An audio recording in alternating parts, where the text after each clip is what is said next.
Hi, George. You're in good spirits today. I just hung up a new birdhouse in the elm tree. Soon Mr. and Mrs. Bluebird will move in and make that house a home. Oh, I hate to bring you down, George, but I just saw 2 sparrows eyeing that place. Sparrows? Where's my shotgun? Relax, George. I don't think they're moving in. I think they're a couple of, looky-loos. Salam, Sultan and Sultana. My, Joanna, don't we look chic? Thank you, Michael. I can never get enough of your Arabic wit.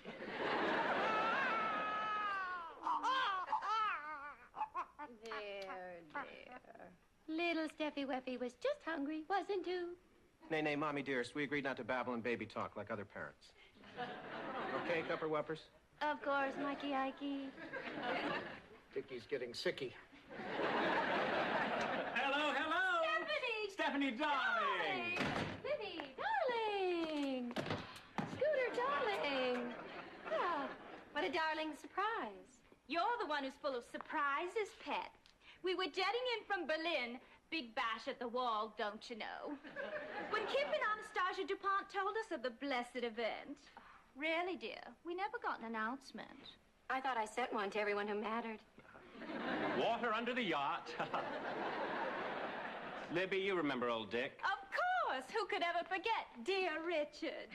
We met in New York at that society thing for one of those causes.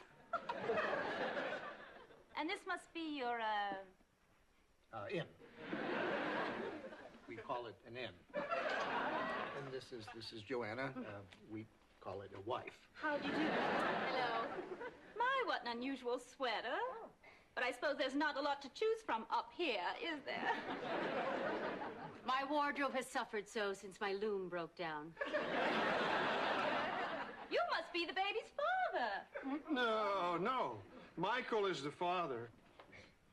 At least that's what Stephanie's led us to believe. That's George, the handyman. This is my Michael. Howdy doody, Libby, Judy. Backwards banter, how I love it. Jumping Gibraltar, what a rock. Did you happen to notice my little bubble? Yes, and I'm so worried. I can't imagine how you'll ever get it off over those enormous knuckles.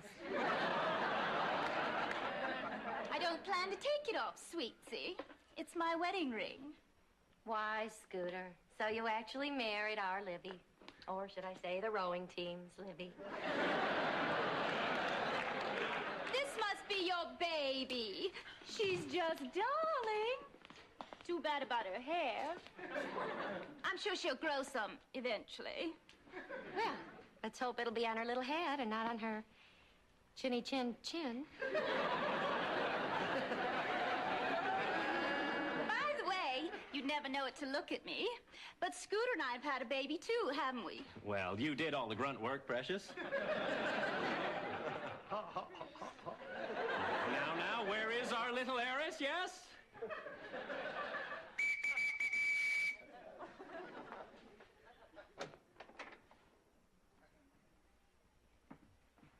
Her name is Tiffany. Isn't she just perfect? Oh. Well, she's a little exotic.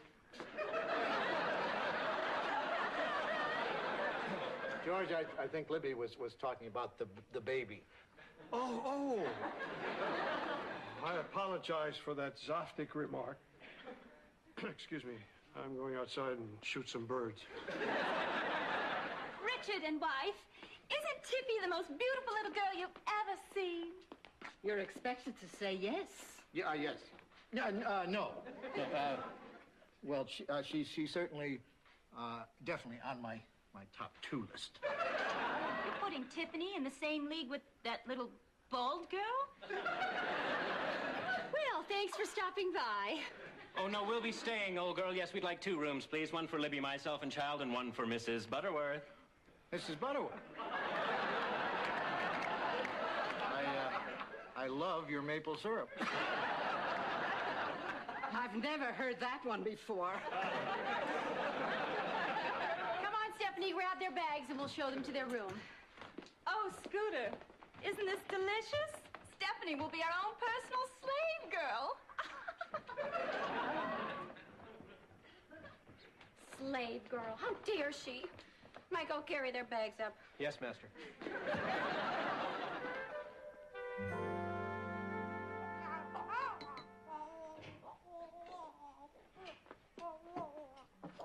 Stephanie, I had no idea you were so good at menial tasks. If you ever need a job, Scooter could find you something at one of our fast food restaurants. Perhaps a position at the drive-by window. Well, thanks anyway, but this is really just kind of a hobby. Certainly seems that way to me. Now be sure to treat Mrs. Butterworth well. She's used to having excellent service at home. Well, then she should get back there as soon as possible.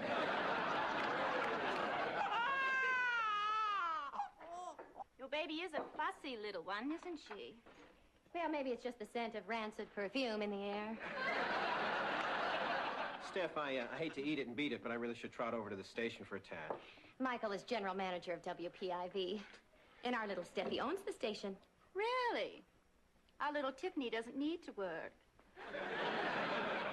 Well, our Steffi doesn't need to work either. She just enjoys the pleasure she gets out of pushing people around. I must admit, your Tiffany is pretty, considering. Cattiness looks so ugly on you, Stephanie. So does most of her wardrobe. But I understand your dilemma. Your baby could never be Tiffany's equal. Because her father isn't a blue blood. Well, I may not be officially blue-blooded, but I strongly believe I'm as snobby as the next man. Once a mongrel, always a mongrel. Come along, Scooter. Dear George promised we could watch him fix some things. It's a shame we didn't bring that damn cat of yours along.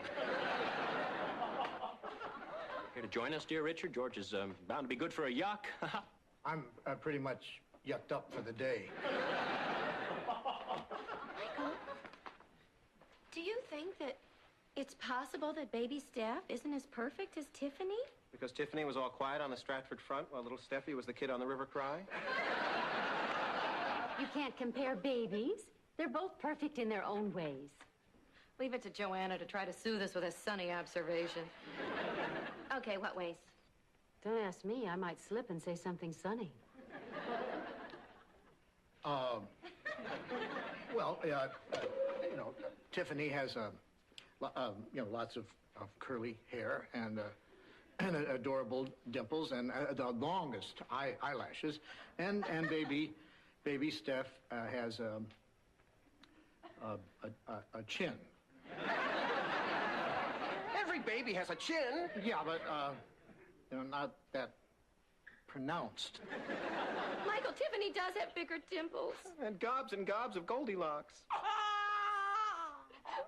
Face it, Michael. Our perfect baby's bald and bitchy.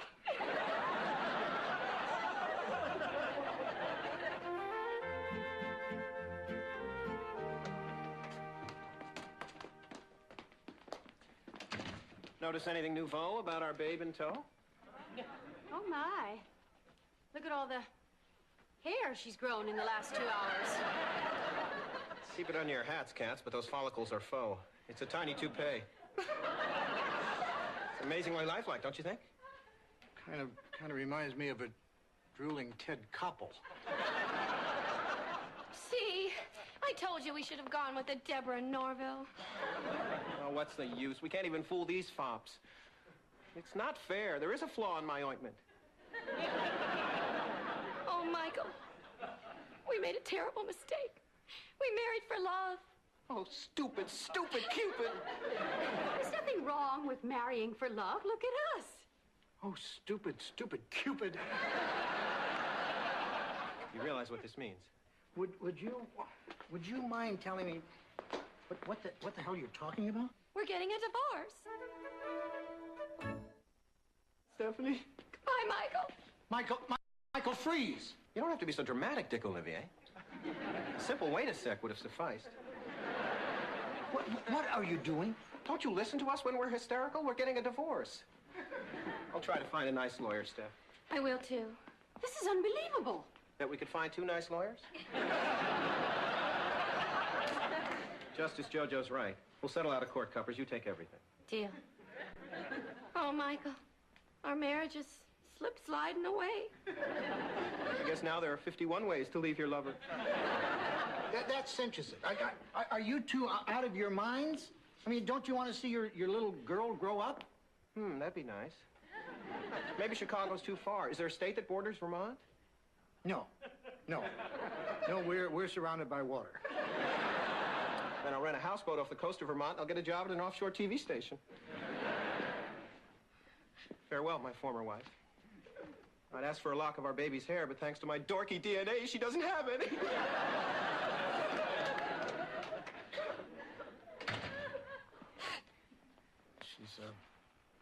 She's whimpering. I guess, one of us should say something. Well, you know me and my sunny disposition. I'd probably just make matters worse by cheering her up. Stephanie, we need to talk. Oh, I know what you're thinking. That even though I'm incredibly attractive as a single mother, I'll never get a date. No, that wasn't exactly what Well, get this straight. My eternal love for Michael shall never die, and I swear by all that's holy that I shall never remarry. Why, do you know someone? Look, I'm about to tell you one of my long-winded stories. Maybe you better sit down. Maybe I better lie down. Well, when I was a boy, I had a problem similar to yours. I didn't have a baby, of course, but I had a guppy. See, Ethel was a purebred and very beautiful. Like me?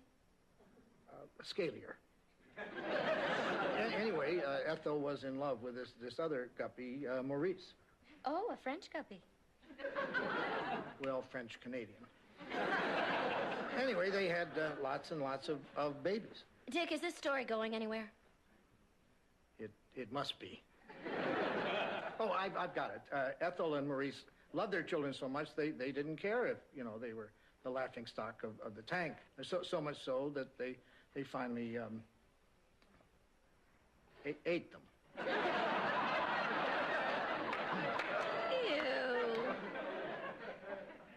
But Ethel and Maurice are a lot like Michael and me. They are? It's amazing how you paralleled the upheaval in a fish tank to the turmoil in my family life. That's what I do. And nobody does it better. Thanks, Dick. I am good. Maybe I'll write a book of my fish fables. Ethel would have wanted it that way.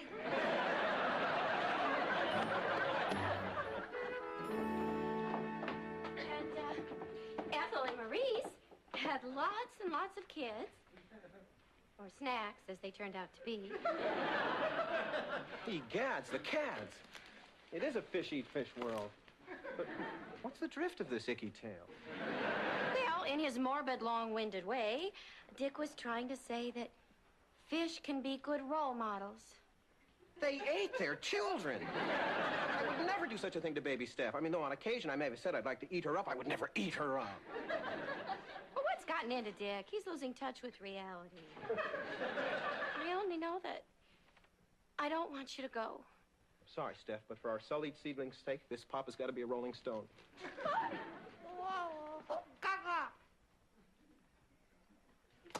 Did I just hear my micro muffin call me Dada? No, Michael, it was Gaga. Oh.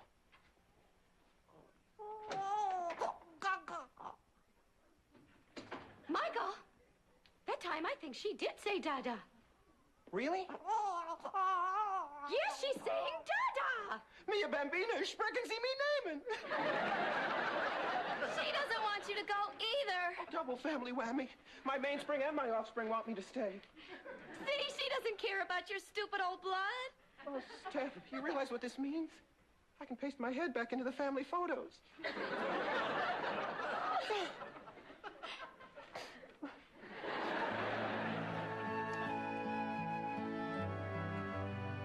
Dick, could Scooter and Libby be making fun of me? They seem to laugh at everything I do. Well, they're probably, you know, laughing with you, George, not laughing at you. But I wasn't laughing. What were you doing, George? Well, I was putting up a no sparrows allowed sign in the new birdhouse, and a dog came by chasing a cat and knocked over the ladder. I tried to grab onto a branch, but there was a beehive attached to it. The bees started stinging me, so I let go and fell into a bramble bush.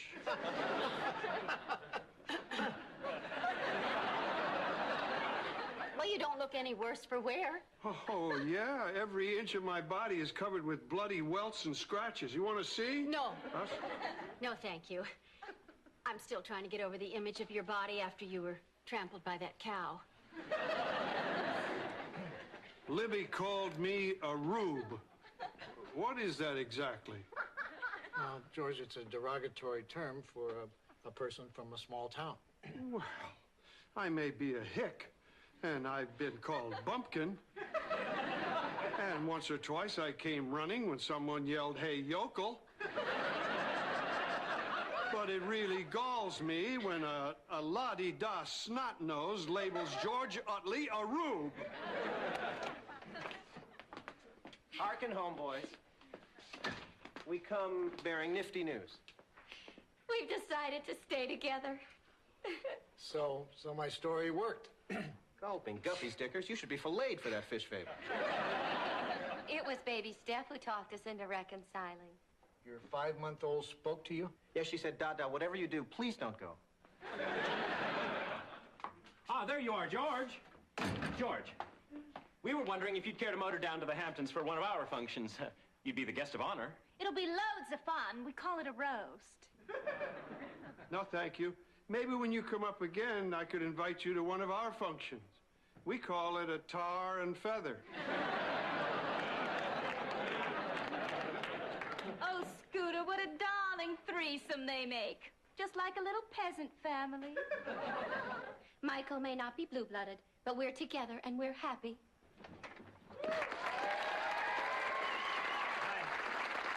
I'm Larry. This is my brother Darryl, and this is my other brother Darryl. Larry! Scoots! Lovely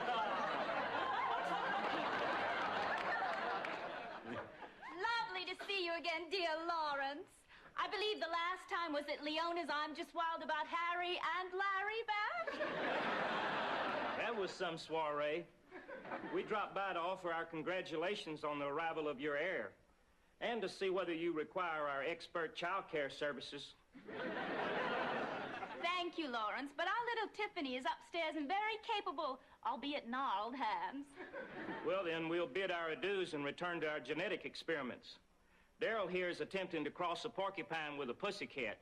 Alack, the offspring tend to clean themselves to death. Oh, Scooter, do say hello to your mom for us. Our floors ain't been the same since she stopped scrubbing them.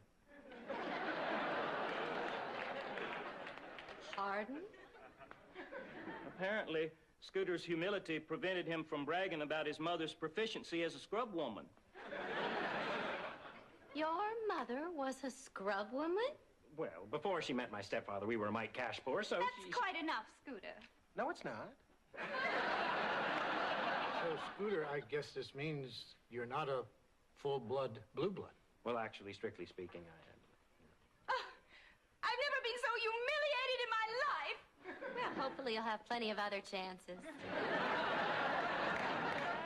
Don't get so high and mighty with me, pet, lest we forget your grandfather sold used pickup trucks in Scranton. They were not pickup trucks. They were recreational vehicles. Ooh, this is so delicious. I'm going upstairs to pack. Come along, Bernie. Oh, well, we're going to start using our real names, are we now, Shirley? Keep a cot warm for me, dear chum. I may be bunking in for a while. It appears I've just performed the function of deus ex machina in this little drama. In Greek theater, the deus ex machina was raised and lowered on a rope while the chorus explained the offstage action. Well, since our chorus is relatively silent and our rope is holding up Daryl's pants, we'll settle for an exit upstage center.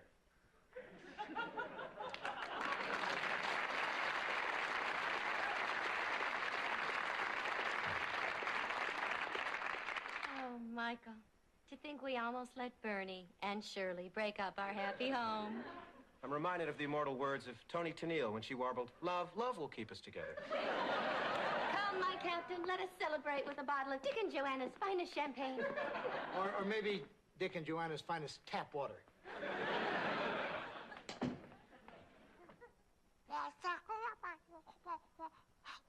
Dick.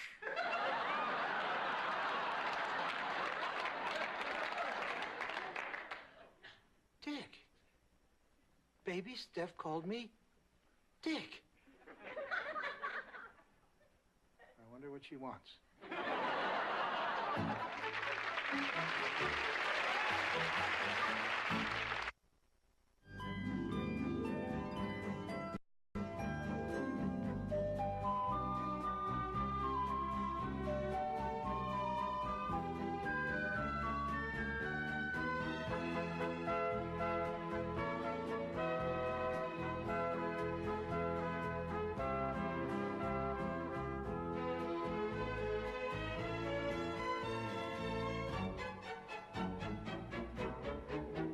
Meow.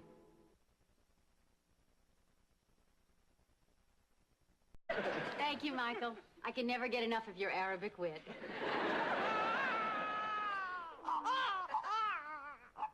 There. Little Steffi Weffy was just hungry, wasn't you? Nay, Mommy dearest, we agreed not to babble and baby talk like other parents. Okay, Cupper Wuppers? Of course, Mikey Ikey. Dickie's getting sicky. Hello, hello! Stephanie! Stephanie, darling! Libby, darling! Scooter, darling! Ah, what a darling surprise. You're the one who's full of surprises, Pet. We were jetting in from Berlin. Big bash at the wall, don't you know?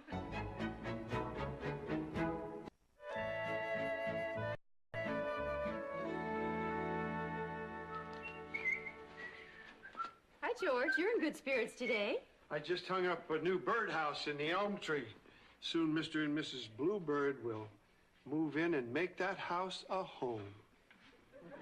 Oh, I hate to bring you down, George, but I just saw 2 sparrows eyeing that place. Sparrows, where's my shotgun? Relax, George. I don't think they're moving in. I think they're a couple of, looky-loos. Salam, Sultan and Sultana. My, Joanna, don't we look chic? Is there? My wardrobe has suffered so since my loom broke down. You must be the baby's father. No. Michael is the father.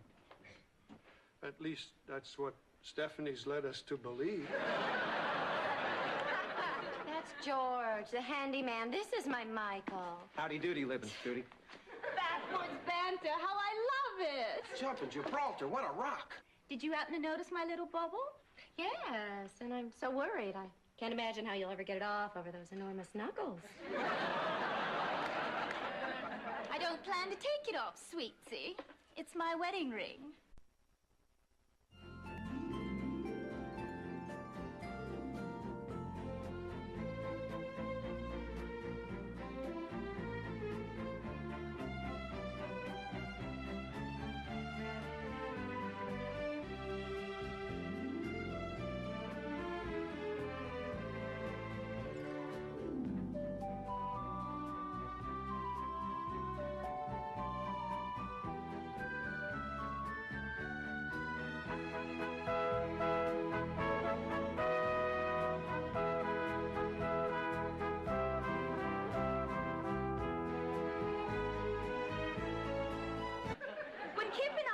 DuPont told us of the blessed event.